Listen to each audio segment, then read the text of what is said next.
Hello student. आज हम सभी हिंदी गद्य खंड के अंतर्गत पाठ एक महादेवी वर्मा द्वारा लिखित भक्तिन पाठ का अध्ययन करेंगे। पाठ अध्ययन के पूर्व आइए हम सभी लेखिका का जीवन परिचय प्राप्त करते हैं। लेखिका महादेवी वर्मा का जन्म उत्तर प्रदेश के फर्रुखाबाद जनपद में हुआ था। उत्तर प्रदेश के फर्रुखाबाद जनपद में 1907 ईस्वी में हुआ था। अगर इनकी प्रमुख रचनाओं की बात करें, दीपशिखा, यामा इनका काव्य संग्रह रहा है। इसके अलावा इनकी श्रृंखला की कड़ियां आपदा, संकल्पिता, भारतीय संस्कृत के स्वर निबंध संग्रह रहा है, अतीत के चलचित्र। और अगली रचनाएं जो स्मृति की रेखाएं हैं, जिसका ही अंश जो भक्तिन पाठ है जो आज हम सभी अध्ययन करेंगे, उसी का अंश है जो आज हम पढ़ेंगे। पथ के साथी, मेरा परिवार। अगर पुरस्कारों की बात करें तो महादेवी वर्मा को ज्ञानपीठ पुरस्कार, जो हिंदी का एक सम्मानित पुरस्कार है, यामा संग्रह के लिए मिला हुआ था 1983 ईस्वी में। उत्तर प्रदेश हिंदी संस्थान द्वारा भारत भारती पुरस्कार, पद्म भूषण सम्मान 1956 में इन्हें प्राप्त था। इनका निधन 1987 ईस्वी में इलाहाबाद में हुआ। आज जो हम पाठ पढ़ने वाले हैं, भक्तिन निश्चित ही महादेवी जी के प्रसिद्ध संस्मरणात्मक रेखा चित्र है जो स्मृति की रेखाओं से संकल्पित किया गया है। ये जो इनका संस्मरण रेखा चित्र है, संस्मरण मतलब होता है याद, जो इनके यादों के एक झरोखे से लिया गया है। यादों के एक झरोखे से लिया गया है जो भक्तिन का इनके जीवन पे बहुत ही गहरा असर पड़ता है और ये भक्तिन को खोना नहीं चाहती हैं। जो प्रभाव इनके जीवन में, जबकि है सेविका लेकिन उसे ये खोना नहीं चाहती, इसीलिए उसके जीवन के एक एक कड़ियों के बारे में प्रकाश डालती है लेखिका, लेकिन उसकी मृत्यु के बारे में नहीं लिखती है। और लेखिका बताती हैं कि मैं मृत्यु के बारे में इसलिए नहीं लिख रही हूं क्योंकि इस तरह लिखकर मैं उसे खोना नहीं चाहती हूं। उसके संघर्ष की पूरी कहानी लेखिका बताती है कि जब उसके सामने वो आई थी और उसके जीवन में किस तरह वो जुड़ गई। बहुत सारे लेखिका के व्यक्तित्व के अनछुए पहलू थे, वो कभी नहीं उजागर हो पाते, लेकिन भक्तिन की ही देन थी कि वो सारी चीजें हैं जो प्रकाश में आई। लेखिका कहती है कि इसी के माध्यम से स्त्री संघर्ष को भी बयां करने की कोशिश की है कि स्त्री अगर जीवन में संघर्ष करे तो कठिन से कठिन भी लक्ष्य को प्राप्त कर सकती है। आइए एक एक पंक्तियां देखें और आत्मसात करने का हम सभी प्रयास करें।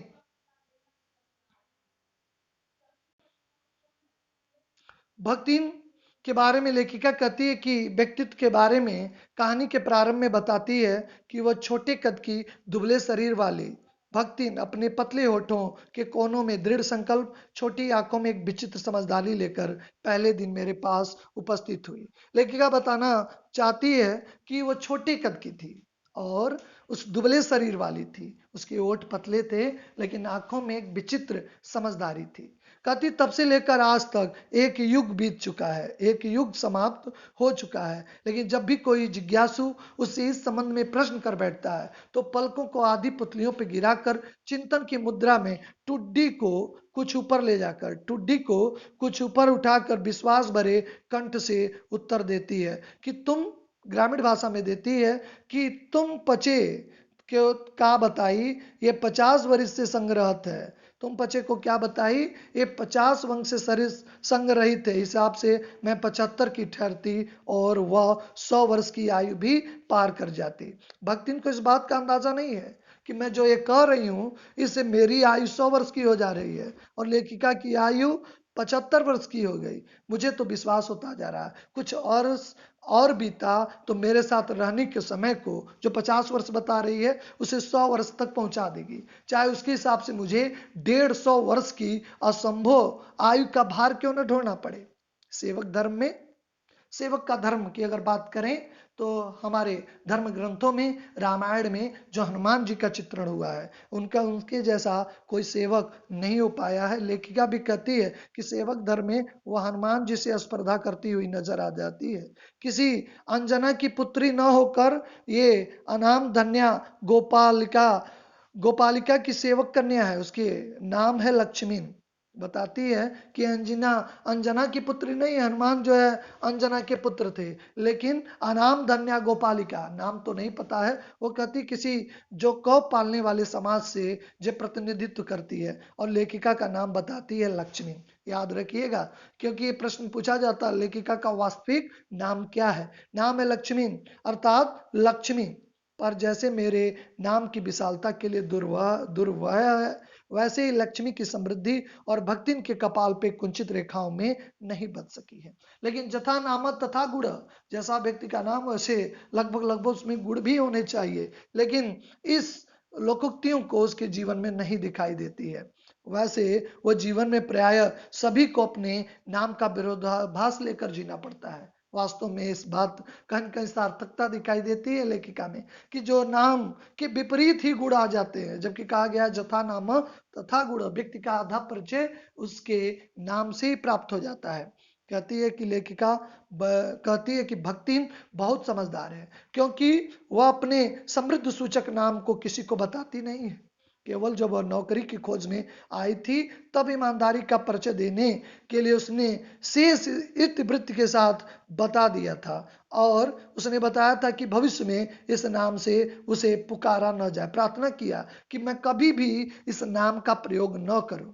उपनाम रखने की प्रतिभा होती है, तो मैं सबसे पहले उसका प्रयोग अपने ऊपर करती हूँ। इस तत्व को वो देहातीन क्या जाने, इसी से मैंने कंठी माला देखकर नया नामकरण किया। तब वो भक्तिन जैसी कवित्वहीन नाम पाकर भी वह गदगद हो उठी। भक्तिन जैसा कवित्वहीन नाम पाकर वह गदगद हो उठी। भक्तिन के अगर जीवन इतिवृत्ति, इतिवृत्ति मतलब इतिहास ही होता है, भक्तिन के जीवन की इतिवृत्ति जाने हुए उसके स्वभाव को पूर्णतः क्या अंशतः भी जानना कठिन है। अगर उसके पिछले जीवन के बारे में यदि हम नहीं जानते हैं, इतिवृत्ति को नहीं जानते हैं, तो क्या एक अंश, एक पूर्ण की बात छोड़ दीजिए, एक अंश भाग भी हम नहीं जान पाएंगे। वो ऐतिहासिक इलाहाबाद में एक जगह है झूसी, झूसी के प्रसिद्ध गांव में एक सुरमा की एकलौती बेटी ही नहीं, बल्कि बीमाता, बीमाता मतलब सौतेली माता की किदवंती बन जाने की ममता की छाया की में पली बड़ी है। 5 वर्ष की वय में हड़िया, इलाहाबाद के इस सटे एक ग्राम है हड़िया, हड़िया ग्राम में एक संपन्न गोपालक की सबसे छोटी पुत्रवधु बनाकर पिता ने शास्त्र से 2 पग आगे चलने की कमाई और 9 वर्षीय युवती का गौना देकर बीमाता ने बिन मांगा पराया धन लौटाने का महाजन का पुण्य समझा। बाल विवाह हमारे जो भारतीय समाज में था कि जितनी कम उम्र में विवाह कर दिया जाए तो धर्म की दृष्टि से बहुत ही अनुचित होगी, ऐसी मान्यताएं रही हैं। पिता ने उसकी 5 वर्ष में आयु में विवाह कर दिया और 9 वर्ष की आयु में उसका द्विरागमन संस्कार अर्थात गौना करके लगता था कि महाजन द्वारा लूटने वाले पुण्य को अर्जित कर लिया। पिता का उस पर अगाध प्रेम था। माता विमाता थी, लेकिन पिता का उस पे अगाध प्रेम था। अगाध प्रेम होने के कारण स्वभाव तो ईर्ष्यालु और संपत्ति की रक्षा में सतर्क विमाता ने उसे मरणांतक रोग तक समाचार नहीं भेजा। पिता का उस पर अगाध प्रेम था, लेकिन पिता मरने वाले थे, लेकिन विमाता ने उसे नहीं भेजा कि क्योंकि अगर वो आ गई, अब पिता जिंदा थे, हो सकता है कि उसे संपत्ति के में से कुछ भाग उसे दे दे। लेकिन जो मृत्यु की सूचना भी बन चुका था, रोडने पीटने के अपशगुन से बचने के लिए उसकी सास ने भी उसे कुछ न बताया। मृत्यु हो गई, लेकिन वो समाचार नहीं पाई, और उसकी सास ने भी इसलिए नहीं बताया कि अभी रोने लगेगी, बहुत दिन से नहर नहीं गई है, सो जाकर देखावे, यही कहकर उसे पहना उड़ाकर सास ने उसे विदा कर दिया। अप्रत्याशित अनुग्रह से उसके पैरों में पंख लग गए, क्योंकि अब उसे अपने घर पहुंचना था। अप्रत्याशित, जिसकी आप कल्पना नहीं कर सकते हैं, उसके समझो कि पैरों में पंख लग गए। वो गांव की सीमा में पहुंचते ही झड़ गए। क्यों? क्योंकि जैसे गांव की सीमा में पहुंची, तैसे ही हाय लक्ष्मी नाई की अस्पष्ट पुनरावृत्ति और अस्पष्ट सहानुभूति दृष्टियां उसके घर तक ठेल ले गई। वहां पिता का स्मृति शेष चिन्ह था, न भी माता के व्यवहार में शिष्टाचार का लेस था। पिता का कोई स्मृति अब उसके सामने नहीं थी। विमाता के व्यवहार में पहले और अब में कोई अंतर नहीं था, कोई भी परिवर्तन नहीं था। दुख से शिथिल और अपमान से जलती हुई वह घर में पानी पिए बिना ही वापस ससुराल लौट आई। सास को खरी खोटी सुनाकर उसने विमाता पे आया हुआ क्रोध शांत किया और पति के ऊपर गहने फेंक फेंक कर अपनी चिर बिछो की मर्म व्यवस्था व्यक्त की। ये इसके जीवन का पहला परिच्छेद रहा है। इसके जीवन के पहले परिच्छेद में देखा कि उसकी बाल्यावस्था में उसका विवाह हो जाता है। 5 वर्ष की अवस्था में, 9 वर्ष की अवस्था में उसे द्विरागमन संस्कार हो जाते हैं, यानी उसे अपने ससुराल जाना पड़ता है। ये जिसके और उसके पिता की मृत्यु हो जाती है। माता उसकी बीमाता सौतेली रहती है, मृत्यु तक की सूचना नहीं देती है। बड़ी विक्षोभ और गिलानी से वापस आ जाती है और अपनी क्रोध को अपने पति के ऊपर प्रकट करती है। जीवन के दूसरे परिच्छेद में भी उसे सुख की अपेक्षा दुख ही अधिक दिखाई देते हैं। सुख उसके जीवन में कम दिखाई, जो जीवन का दूसरा परिच्छेद उसके जीवन में शुरू होता है उसमें दुख ही अधिक है। उसने गेहुए रंग की बिटिया जैसे मुख वाली पहली कन्या के 2 संस्करण कर डाले, यानी 2 कन्या हो गई। सास और जेठानियों ने ओठ बिचकार कर उपेक्षा प्रकट की। 2 कन्याएं होने के बाद उसकी उपेक्षा प्रकट की। उचित भी था, क्योंकि सास 3-3 कमाऊ वीरों की विधात्री बनकर मचिया के ऊपर विराजमान पुरखिन के पद को अभिषिक्त कर चुकी थी और दोनों जेठानियां भी काकभुसुंडी जैसे काले लालों की क्रमबद्ध सृष्टि करके इस पद की उम्मीदवार थी। उसकी सास के भी 3 लड़के थे। जेठानियों के भी काकभुसुंडी यानी काले रंग के 2 लाल यानी 2 पुत्र थे। छोटी बहू लीक से छोड़कर चलने के कारण उसे दंड मिलना आवश्यक हो गया था। जेठानियां बैठकर लोक चर्चा करती थी। स्त्रियों का नैसर्गिक गुण लोक चर्चाएं करती थी और उसके कलूटे लड़के धूल उड़ाते थे। मट्ठा फेरती, कूटती, पीसती। नन्ही लड़कियां गोबर उठाती, कंडे पारती। जेठानियां अपने भात पर सफेद राब यानी गुड़, जो राब होता है उसे गुड़ कहते हैं, गाढ़ा दूध डालती और अपने लड़कों को औटते हुए दूध पर से मलाई उतारकर खिलाती थी। काले गुड़ की डली के साथ कठौते में मट्ठा पाती और लड़कियां चने बाजरे की घुघरी पाती थी। भेदभाव खाने में भी, काम करने में जो भक्तिन को सर्वदा आगे रहना पड़ता था, उसकी लड़कियां भी उसके कार्य में सहयोग करती थी। जबकि जेठानी की लड़कियां कोई लड़के जो कोई काम भी नहीं करते थे और खाने में भी उनके साथ भेदभाव होता था। इस दंड विधान की कोई ऐसी धारा नहीं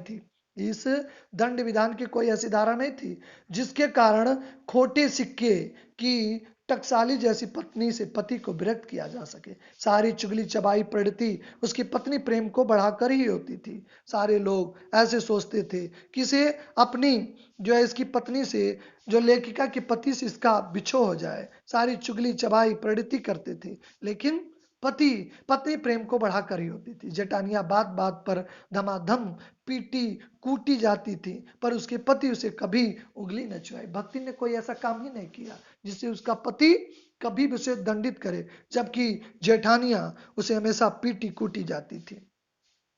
कहते थे इसके अलावा कि वह बड़े बाप की बड़ी बात वाली बेटी को पहचानता था। वह समझ रहा था भक्ति ने कोई ऐसा काम ही नहीं करती थी जिसे उसे दंडित किया जाए। इसके अतिरिक्त परिश्रमी, तेजस्विनी और पति के रोम रोम से सच्ची पत्नी को वह चाहता भी था। बहुत रहा होगा, क्योंकि उसके प्रेम के बल पर ही पत्नी ने अलगौजा कर सबको अंगूठा दे दिया।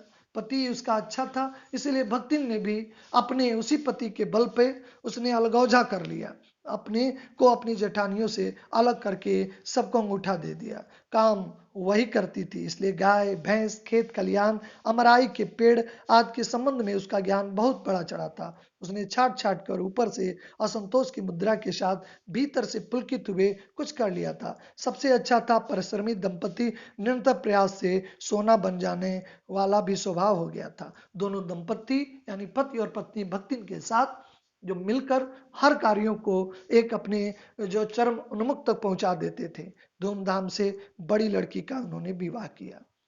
उपरांत पति ने घरौते से खेलती हुई 2 कन्याओं की कच्ची गृहस्थी से का भार 39 वर्ष की अवस्था में पत्नी को छोड़कर विदा ले लिया। भक्तिन को 39 वर्ष की अवस्था में ही छोड़कर उसके पति का साथ छोड़ गया, यानी पति की मृत्यु हो जाती है। जब वो मरी तब उसकी अवस्था 36 वर्ष से कुछ अधिक रही। पति की उम्र 39 वर्ष और पत्नी की उम्र 36 वर्ष से कुछ अधिक रही है। पर पत्नी आज भी उसे बुढ़ऊ कर कर स्मरण करती है, आज भी उसे बुढ़ऊ कहकर स्मरण करती है। भक्तिन सोचा करती है, भक्तिन सोचती है, जब वो बूढ़ी हो गई हो, क्या परमात्मा के यहाँ भी वो बूढ़े नहीं होंगे? इसलिए बुढ़ऊ न कहना घोर अपमान है, इसलिए उसे बुढ़ऊ कहकर संबोधित करती है। हाँ, तो भक्तिन के हरे भरे खेत, भक्तिन के जो हरे भरे खेत थे, उसे मोटी ताजी गाय भैंसे, फलों से लदे पेड़ देखकर जेठ जेठवतियों के मुंह में पानी भराना स्वाभाविक था, क्योंकि बिना पति के लड़कियों के सहारे अपने सारे गृहस्थी के कार्यों को कर ले, मुंह में पानी भराना स्वाभाविक था। इन सबके प्रति भी तो सभी संभव थी, भयऊ दूसरा घर कर लेते, पर जन्म से खोटी भक्तिन इस चकमे में आई ही नहीं। वो लोग कोशिश करते थे कि ये दूसरा घर ले, यहाँ से विदा हो जाए और सारी संपत्ति उसकी हो जाए, लेकिन भक्तिन कभी उन लोगों के झांसे में नहीं आया। उसने क्रोध से पांव पटक पटक कर आंगन को कंपामान करते हुए कहा, हम तो कुकरी बिलारी न होए, हमार मन पुसाए तुम दूसरा के घर जाब, नहीं तो तुम्हारे पाचे के छाती पे हो रहा बोझब, राज करो समझो रहो। अपने ठेठ ग्रामीण भाषा में कहती थी। हो रहा मतलब यानी कच्चे जो फलेदार पौधे होते हैं उन्हें बूझने का काम, वो काफी तेज आंच में बूझे जाते हैं। वो कहती है कि तुम्हें पचे यानी तुम्हारे लोगों के ही जो छाती पर हम हो रहा बूझेंगे, लेकिन हम यहाँ से नहीं जाएंगे। उसने ससुर अजिया ससुर ससुर अजिया ससुर और ससुर के नौ जाने कई पीढ़ियों के ससुर गणों को उपार्जित जगह जमीन से सुई की नोक भर भी बराबर भी व्यर्थ न जाने की उदारता नहीं दिखाई।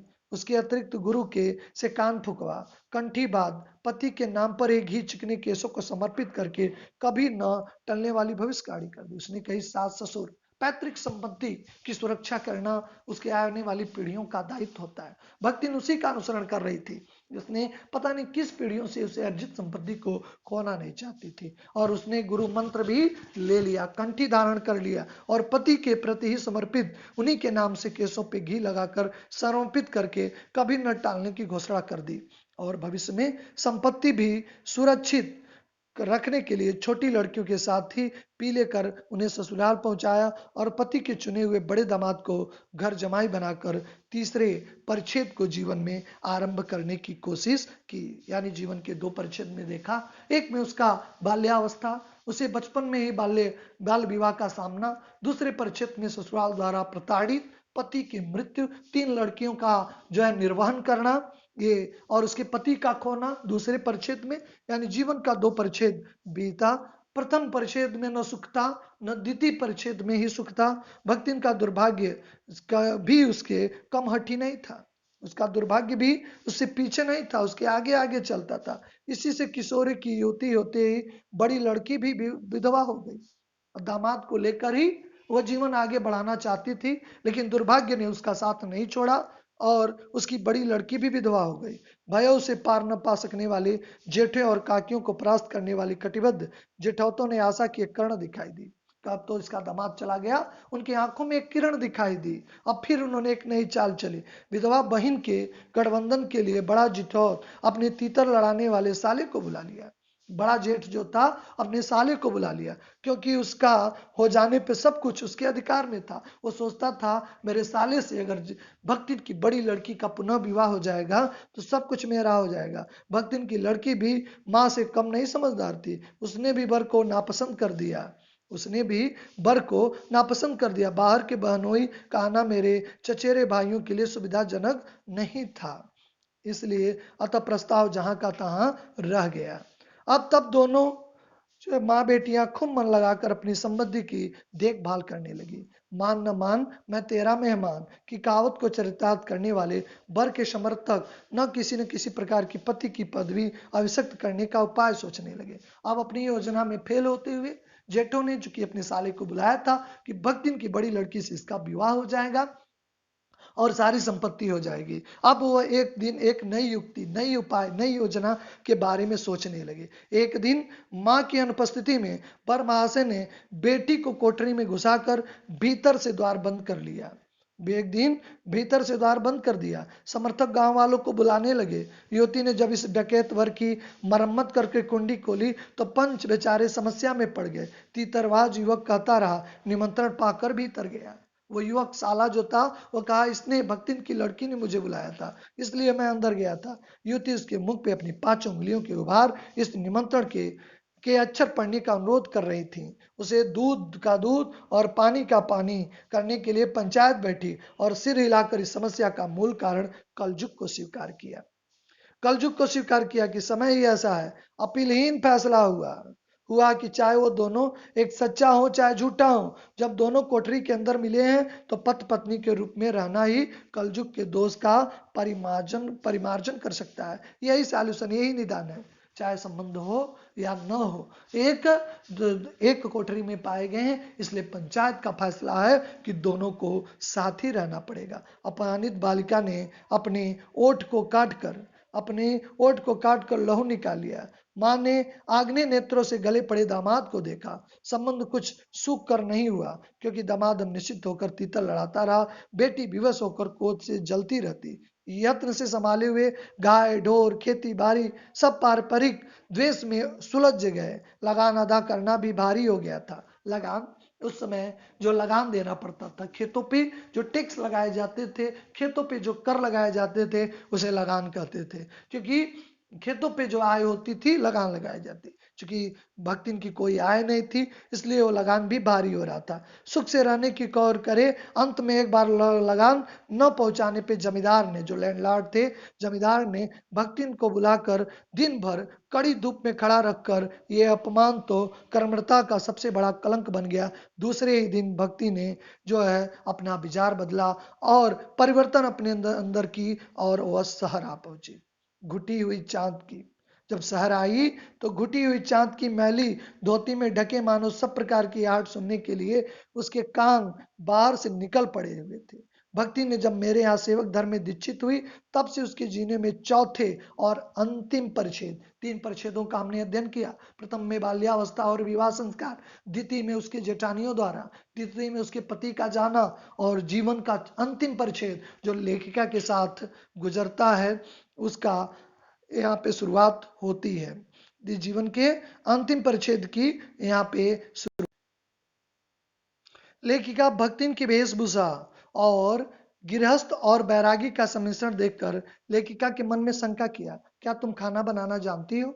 उत्तर में उसने अपने ऊपर ओठों को सिकोड़कर और नीचे अधर यानी ओठों को बढ़ाकर आश्वासन की मुद्रा में ठेठ देहाती भाषा में बताने का प्रयास किया। ई कौन बड़ी बात है? उसने कहा, ई कौन बड़ी बात आए है, हम सब कुछ बना लेते हैं। ई कौन बड़ी बात है, रोटी बनाओ जनित है, दाल रांध लेते हैं, साग भाजी छौंक सकते हैं, और बाकी का रहा, ये तो व्यंजन है, ये बाकी सब मैं कार्य कर लेती हूँ। दूसरे दिन जब उसने उनके लेखिका के यहाँ नियुक्त हो गई, तो दूसरे दिन उसने तड़के सिर पर कई लोटे औधा करके मेरी धोती हुई जल के छींटों से पवित्र करके पहनी, और पूर्व के अंधारी मेरी दीवार से फूटते हुए पीपल का 2 लोटे जल से अभिनंदन किया। 2 मिनट नाक दबाकर जप करने के उपरांत जब वह कोयले की मोटी रेखा से अपने साम्राज्य की निश्चित कर चौके पे प्रतिष्ठित हुई, तब लेखिका ने समझ लिया सेवक का साथ टीढ़ी खीर है। तब वो समझ चुकी थी इसके साथ रहना आसान नहीं, बल्कि एक टीढ़ी खीर है। वो अपनी भोजन के संबंध में नितांत बीतराग होने पर भी पाक विद्या के लिए परिवार में मैं प्रख्यात हूँ, और कोई भी पाक कुशल दूसरे के काम में नुक्ताचीनी बिने नहीं रह सकता। कहती, मैं अपने परिवार में खाना बना की कला में सबसे निपुण हूँ, और एक निपुण व्यक्ति दूसरे पे नुक्ताचीनी न करे, कुछ कमी न ढूंढे। नुक्ताचीनी मतलब कमियां ढूंढना, ये हो ही नहीं सकता। पर जब छूत पाक के प्राण देने वाले व्यक्तियों को बात बात पर भूखा मरना स्मरण हो आया, भक्तिन की शंका कुल दृष्टि छिपे हुए निषेध का अनुभव किया। छोटी छोटी बातों पे भक्तिन शंका का अनुभव करती थी। तब कोयले की रेखा मेरे लिए लक्ष्मण के धनुष से खींची हुई रेखा के समान दुर्लभ उठी। वो बिना नहाए लेखिका को भी रसोई घर में प्रवेश नहीं करती थी, वह प्रवेश नहीं देती थी। अब लेखिका निरुपाय थी। अपने ही कमरे में बिछौना पकड़कर नाक के ऊपर खुली हुई पुस्तक स्थापित करके मैं चौके में पीढ़े पर आसीन अनाधिकारी भूलने का प्रयास करने लगी। अनाधिकारी, कोई अधिकार नहीं। अब लेखिका अपने ही चौके में अनाधिकारी की भावना से रहने लगी। भोजन के समय जब मैंने निश्चित सीमा के भीतर निर्दिष्ट स्थान ग्रहण कर लिया, तब भक्ति प्रसन्नता से लबालब दृष्टि और आत्म तुष्टि से आप्लवित मुस्कुराहट के साथ मेरी फूल की थाली में एक मोटी और गहरी काली चित्तीदार 4 रोटियां रखी। फूल की थाली, पहले फूल के ही जो यानी कांसे का जो है मिश्रित धातु का बर्तन होते थे, आज की तरह स्टील के नहीं होते थे जिन्हें फूल कहते थे। उनकी थालियों में रखी 4 चित्तीदार रोटियां, टेढ़ी करके दाल परोस दी। कटोरी में दाल नहीं रखी, जो अगर थाली को टेढ़ी करके दाल परोस दी, पर उसके उत्साह के तुषारापात को रखते हुए मैं रुआसे भाव से कहा, ये क्या बनाया है? रुआ से रोने के भाव से क्या, ये क्या बनाया है? तो वह हत वृद्धि हो गई और कही की रोटियां अच्छी सेकने के प्रयास में कुछ ज्यादा खरी हो गई। मैं सोच रही थी रोटियां कच्ची न हो, अच्छी हो, इस प्रयास में कुछ थोड़ा ज्यादा सीख गई हैं। तरकारियां थी पर दाल नहीं बनी है, तब उसका क्या काम? शाम को दाल न बनाकर तरकारी बना दी जाएगी। दाल और तरकारी दोनों एक साथ कोई जरूरत नहीं है। तरकारियां थी इसलिए जब दाल बनी है तब तरकारियां नहीं। कह रही शाम को दाल न बनाकर तरकारी भी बना दी जाएगी। दूध घी मुझे अच्छा नहीं लगता, नहीं तो सब ठीक हो जाता। अब तो अमचूर और लाल मिर्च की चटनी पीस ली जाए। उसे भी काम न चला जाए तो गांव से लाई हुई गठरी में तो थोड़ा गुड़ दे देगी। कहती है सब्जी का क्या काम है अगर दिन में दाल बनी है? गांव से गुड़ लाई है और आम की अमचूर लाई, आम की खटाई लाई है, उससे पीस कर चटनी बना देगी। कहती सब्जी की जगह पे वही काम चलेगी। वो तो गांव से लाई हुई गठरी में थोड़ा सा गुड़ दे देगी। शहर के लोग काला बत्तू खाते हैं, फिर कुछ अनाड़ीन, कुछ फुहड़ नहीं। उसने ससुर, पितिया ससुर, अजिया ससुर आज उसकी पाक शुद्धता के लिए न जाने कितने प्रमाण पत्र दे दिए। उसने बताई कि मेरे अजिया ससुर, ससुर आदि ने मुझे कितना अधिक मौखिक रूप से प्रमाण पत्र दे दिया कि मुझसे अच्छा कोई भोजन नहीं बना सकता। भक्तिन के इस सार गर्भत जो लेक्चर का प्रभाव हुआ, मैं मीठे से विरक्त के कारण गुड़ और घी के से अरुचि के कारण रूखी दाल से एक मोटी रोटी खाकर ठाठ से यूनिवर्सिटी पहुंची। विश्वविद्यालय में महादेवी वर्मा पढ़ाती थी। वो लेखिका के बने हाथों से इस तरह खाकर वो पहुंची और न्याय सूत्र पढ़ते पढ़ते शहर और देहात के जीवन में अंतर पे विचार करने लगी। इस शहर का जीवन कैसे होता है और देहात का जीवन कैसे होता है। निश्चित तौर पे दोनों के जीवन में बड़ा ही अंतर है। इसलिए एक विचारक ने कहा, तीर्थे तीर्थे देवा नाम, सहरे सहरे मानवा, गावी गावा भूता नाम, टोली टोला दानवा। यानी तीर्थ में अगर आप जाएं तो देवता के दर्शन होंगे। सर में मनुष्य यानी मनुष्यता, जैसे मनुष्य के लक्षण होने हैं दिखाई देते हैं, और देहात में जो गांव होते हैं उन्हें टोली टोला जो राक्षस प्रवृत्ति के दिखाई देते हैं, और उनकी कल्चर जो है दानव जैसा दिखाता है। एक समय था जो हम लोग कहते हैं, लेकिन आज परिस्थितियां एकदम बिल्कुल विपरीत हैं। शहर हो या गांव हो, दोनों के जीवन में एक रूपता देखने को मिल रही है।